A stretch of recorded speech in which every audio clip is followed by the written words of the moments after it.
Most agency owners are employees with a better title inside the business. You call yourself a CEO, but let's look at your actual day.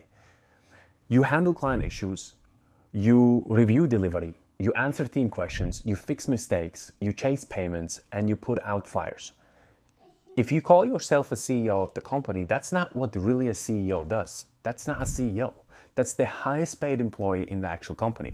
And here's the scary part that scared me looking back when I was actually building my first business. The business only grows when you're really working. The second you stop working, everything slows down. That means you don't own a business. You own a job with an actual overhead. And a lot of founders spend years building something they can't leave for an actual week. Because in order for you to call yourself a CEO, in order for you to call that you have a business, you need to be capable of walking away from your business for, let's say, a week or two or even a month, and the business still is producing, right? That is called a business. A CEO is when you are not chasing the little things. You're not chasing the payments. You're not chasing the emails. You're not jumping on the sales calls consistently. You're not going through delivery. You're not checking on your team. Not everything is going through you.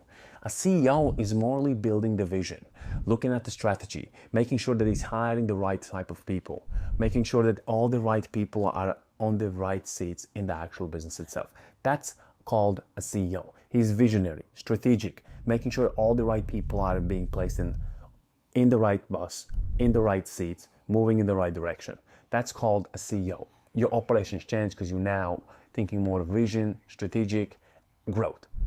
If you are chasing everything, every single day, you're living like hour to hour, and every hour things change. 1 hour you are a sales guy, another hour you are an email marketer, and then another hour you are communicating with clients, and then another hour you are doing everything else. That's not a CEO.